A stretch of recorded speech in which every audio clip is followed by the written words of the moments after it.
everything except for markers. So this is how our project, let me see if it's running. Yes, it is. So open this, and this is what we have. It shows the current location. That's all we have. So what I'm going to do is I'm going to go back to the code, and first of all, let's get rid of the location updates, because I don't want it to call the location updates as in when I load the map and constantly move it around. So what I'm going to do is, when map is ready, instead of connecting to this, I'll go back to my zoom location. So this will switch off my location updates and just show me, I guess this is green belt, show me green belt location as soon as the maps run. So let's go there. So I have green belt location right near Capital Beltway. And now to go ahead with this, let's start with markers. So how do you add a marker? Let's say if I want to add a marker at this particular location, go to location zoom, this function, if I want to add a marker. So to add a marker at a particular location, all we need is a lat long and maybe some more information. Let's go ahead and see where exactly can we add it. Now since this is opened initially, and I also have this where I can search for stuff, White House. How about when we press go button, I add a marker over there. So that's right over here. Go to zoom location, and I also have lat long. So just after this, what I'm going to do is I'm going to add a marker here. So to add a marker, let's say I want to add marker to Google Map, all I have to do call the function is add marker. Is that simple? Nope. So you have to provide something called as marker options object. So to provide a marker options object, let's create a marker options object. Options equal to new marker options. That's how you create a marker options. Let's add some more property to it. So I'm going to add a title to this, and I'll tell you exactly what this title does. For this title, I'll provide this locality, and then I will add something called as a position to it. Position needs lat long, and since I have lat long, I'll just say lat long, lat comma long. That's what I'll do, and this is what creates my marker. I'll give this as options to this guy. So let's see, is it that easy to just create a marker? Let's run this project. It's trying to build it. As soon as it builds it, you can just go here and say White House, go, and it will add a marker over there. Why did I add the title? If you click on this, it opens a small info window showing Washington right over there, because the locality is Washington. If I say Statue of Liberty and say go, I have the locality New York.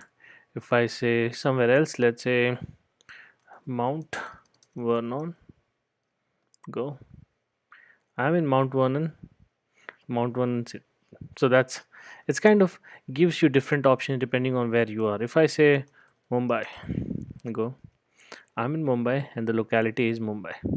I can go to a particular, let's say Eiffel Tower. I guess I spelled it wrong, but it auto corrects it instead of Eiffel. Okay, but anyway, so if you see here, it shows me the locality Paris. So this is how this works. Add marker works.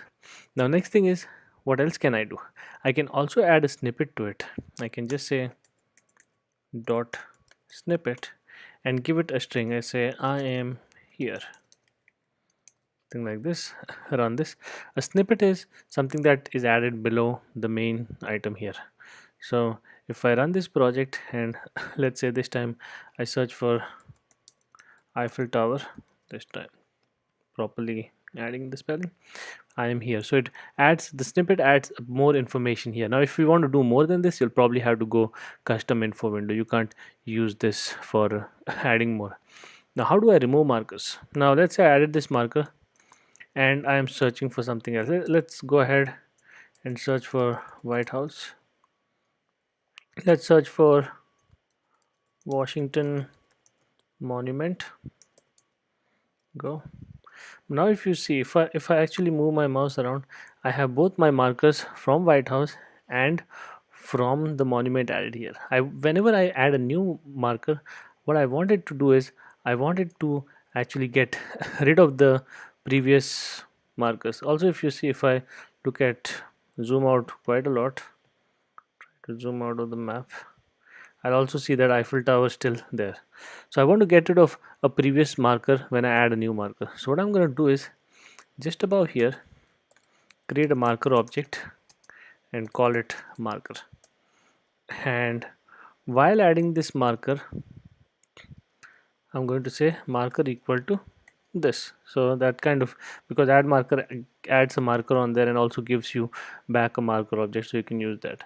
Now before adding this marker, what I'm going to check is, does the marker actually exist? If it's not equal to null, that means it already exists. There's a marker that I've added. So all I have to do is marker dot remove, and this will remove the previous marker. Let's go back and run this project. So as soon as I run this project, I'll search for, first of all, White House. There, Monument, Washington. Hope it doesn't matter where I add the. So if you see, the previous marker was removed, the new marker was added. So this is how you can add and remove markers in there. Now we talk about custom markers. Now if you want to add more custom markers, let's do one thing. First of all, let's extract this function outside. I don't want it to add be on geolocate. So I'm just gonna say refactor and then extract, and then I want to extract the entire method. So I'm going to do extract method, say private, what is the name, say set marker, passes 3 options. It's perfect. So my set marker method is outside now. Now in this case, what I want to do is I want to add some more option. I want to customize the marker. So what I can do is I can specify how it looks like, the icon of it. So one way of doing it is bitmap description factory dot default marker, and to that I'm going to say bitmap description factory and specify what color do I want. By default it's red, so I can change it to green, blue, whatever I want. I'm going to change it to, let's say, yellow. Let's run this. So just by giving this icon functionality, I can change how that marker, what is the color of the marker that I have. So if I specify something like White House, go, I have a yellow marker. If I don't, so this is how you can create bunch of different colored markers inside your maps every time user clicks on it. If you want to actually display an icon instead of using any of the markers, because you've probably seen some apps where they have their own custom icons instead of a marker that looks like this. So for that, what you have to do is, instead of saying default marker and give the color of it, you can use from resource, and I have to provide a resource to it. And I already have a resource, I guess, inside my map folder, which is IC launcher. So I can give this as a resource and it will use our Android icon as the marker. So doing this is, you can provide any map. Now, if you have an app where you are transit app where you're showing bus stops and train stops, so you can have a bus icon and a train icon for different things that you do. So White House, there you go, I have my icon displayed here. So this is how I can do this. Now creating a custom info window. Now this is a custom info window that, I mean, the info window that we see. What if I want to customize it? Very simple. First of all, I'll have to specify how the layout looks like. So let me create a layout resource file. I'm going to call it info window. And then now I have to specify how this info window actually looks like. How is it laid out? So what I'm going to do is, I'm going to have, I already have something prepared, so I'm going to just paste it here. And for the drawable, I'm going to use map slash IC launcher. So just for the looks of it, let's see how does it look like. So this is how my current info window should look like. There should be an image, there should be a bunch of text views that I have. So that's how I want this to be laid out. My info window should look like this instead of what I have now. To customize info window, it's not that easy. You'll have to customize it when you initialize the map. And the reason, and the place where I initialize the map is in the init map function, and it's map is created, and as soon as I get my map, I call on map ready function. So this is where I should probably go ahead and create the add the map functionality. So what I'm going to do is, as soon as go here after the map, First, I'm going to check if Google Map exists or not. So I'm going to say if m Google Map is not equal to null. So let's check that. Make sure it does exist, and then I can add, go to the Google Map and say set info window adapter. So what this does is this will kind of draw how my info window looks like. Now I can have to provide info window adapter. I can create a separate object, or I can just do it anonymous here, anonymous class, by just saying new Google Map dot, oops, new Google Map dot info window adapter, and that looks like something like this. Now in here I'll have to override some methods or implement some methods, and those methods are get info window where it's actually getting the info window for a particular marker, and I don't care about that. All I care about is the contents of the info window. How does it look like? So in here I know how my info window looks like. So for that, first of all, I'm going to get that info window. So I'm going to say get layout inflator dot inflate. The resource that I want the info window to be drawn from is from the info window layout file, and then the root of this is I don't want any root under it, so I'm going to set it to null. So that will get my view from from the info window XML file. Once I have that, let's create a bunch of different text view objects. So I'm going to call one of them TV locality, text view locality, equal to find view by id r dot id dot, I think I called it TV underscore locality. Let's confirm. My first one is TV locality, TV lat, long, and TV snippet. So those are the IDs that I provided, and that's what I'll call. Import that, I mean cast it. Next I have three more text views, 2 and 3. So the next one is TV lat, TV long, longitude, and TV snippet. So these are the different items that I want to display to the user. So this one was TV lat, TV long, TV underscore snippet. So that's my text views. Now how do I set this? First of all, to set this I need the lat long. So if you see, it's an info window, so that means I can get lat long from the marker that I have. So if you see, it passes me a marker. So from the marker, can I get lat long? I can just say get position. So this will give me the lat long of the marker that I'm trying to add. Once I have that, it will be much more easier to set, let's say TV locality, set text to marker dot get title. Okay, if you didn't understand it, let's see this. What happens every time I add a marker? Every time I add a marker, right over here, set marker, it adds the marker, and the marker has all these options: title, snippet, and it also has a position where is lat long. So as soon as that is added, it creates the info window, and when it creates the info window, it's going to call this method, and then it will pass the marker that I've added. So from that marker, I can get the title and set it as the locality. I can do lat long snippet. So I can just say TV lat, TV long, TV snippet. I can get the latitude from, let's say, make it a little bit more, latitude from my ll dot latitude from this guy. Same thing I can do for longitude.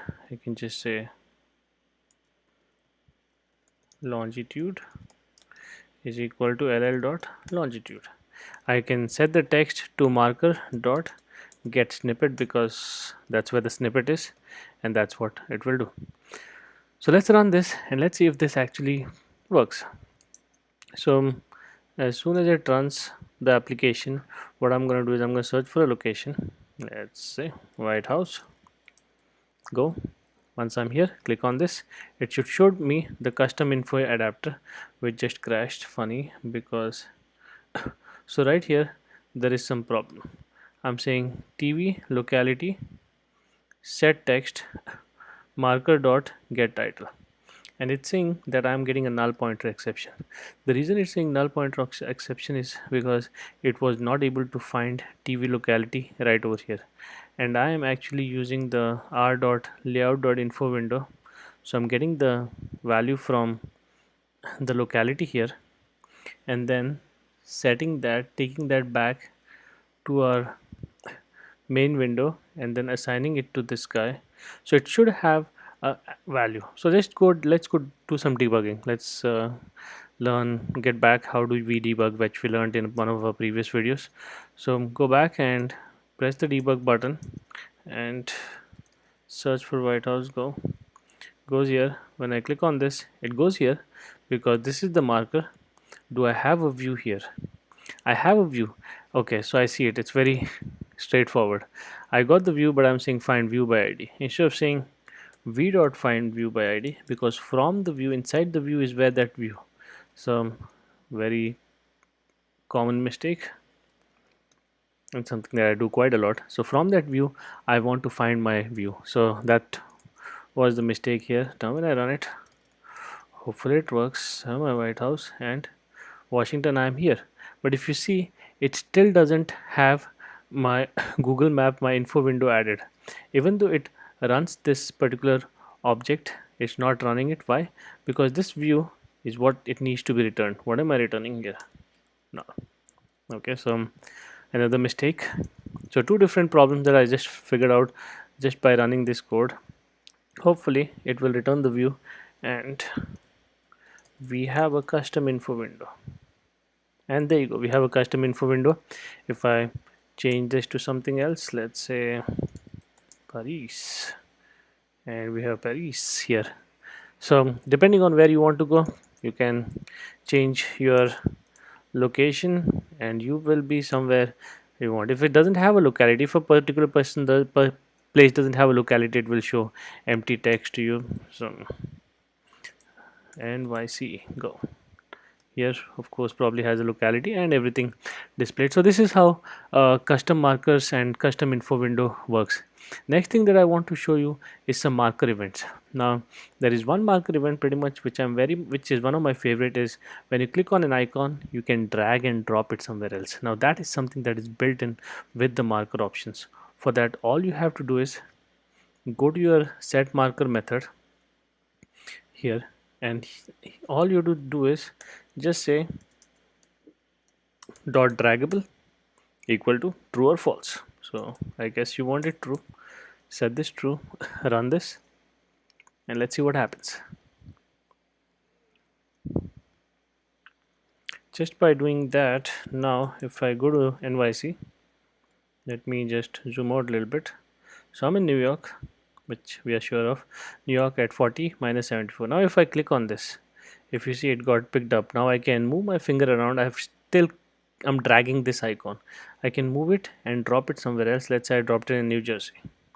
Now something that New York people will not like, it still says New York. I'm in New Jersey. Why is it saying New York? So this is really bad. You need to update your details here. So what I'm going to do is I'm going to add one more method to wherever I created that, this one, info window. I'm going to add one more event listener here, and this one is called set on map on map on map on sorry on marker drag listener. So this is called every time the marker is dragged.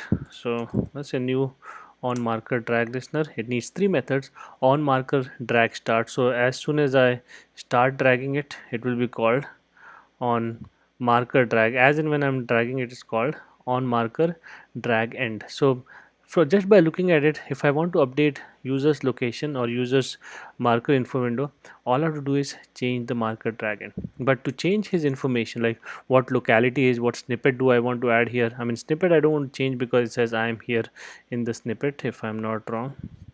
Let's go back and see. I'm here. So all I have to change is I have to change this and this and this, and all I have is in the marker drag end is the marker object. So just from this, how can I get this? Again, let's go back to geocoder. From geocoder gc, we get a geocoder object. Let's say main activity dot this. It needs a context. From this, I can get a list of addresses list equal to gc dot get from location and needs lat and long. Do I have lat and long? I have marker. So from marker I can get lat long, and that's what we did here too. We'll just copy that and paste it here. So I have my lat long, so can I get that? Yes. Latitude comma ll dot longitude. So this will give me my latitude and longitude, and let's see what happened to this guy. Get from location, it needs double latitude, double longitude, so I'm providing it with ll dot latitude and ll dot longitude, which are double values. It doesn't like it, maybe because, let's see, okay, so it doesn't like it. So what I'm going to do is I'm going to add a try catch here for IO exception, because this one needs an IO exception for. So get from location needs a IO exception, but what is wrong with latitude? Is deprecated? It's not deprecated. It just worked right over here, unless I've done something wrong. Get position, or maybe just cast it to double. No, it's not that. For some reason it's saying, let's see, get location in geocoder cannot be applied to till parameter. So what I'm going to do is I'm going to create double lat equal to ll dot oops ll dot latitude, double long equal to ll dot longitude, and then pass this over here, lat and long. Let's see, get from location in geocoder cannot be applied to. It says that I can not, but this method needs latitude, longitude and max results. Oh, forgot the last parameter. I guess that's why it was causing problem all along. And then surround the IO exception for this. So my address, everything added. And next, once I'm done with that, let's make sure that this list is defined outside equal to null, and then I'm just accessing that list inside. The reason I'm doing this is because I'm trying to get an address field inside here. I can add this inside my try and catch, which would be a better option, but for now just gonna get the address from the list. Next, to the marker I'm gonna set the title to address dot get locality. So this is how I can get the locality for the marker. I can set the, I don't want to set the snippet, but what I'm going to do is I'm going to call show info window again, just in case if the info window was already there, I can show it again, just so that it shows up to date information of that particular info window. So that's what I'm going to do, and then let's run this and see if it actually works. So I guess everything looks fine, and let's say I'm looking for NYC again. Go. Now it shows me that I'm in New York. Let's go zoom out a little bit, and let's move this guy from here to Hoboken or to Jersey City, and if you see, it shows the icon directly. Let's move it to Hoboken, and you see it update to Hoboken. Move it back to New York, changes to New York. So it updates as in when you drag your marker around and then place around with it. So similarly, just like these, we have a lot of different, we saw a couple of them, but if you see, there's a lot of other a lot of things that you can do depending on as and when the user changes his marker or does something with the Google Maps. So this is how you can add different events to your project. So now we saw how to add markers, remove markers, adding custom markers, adding custom info window, and also marker events. We played with a couple of marker events. There are much more. You can go ahead and look at them, but for now that's all.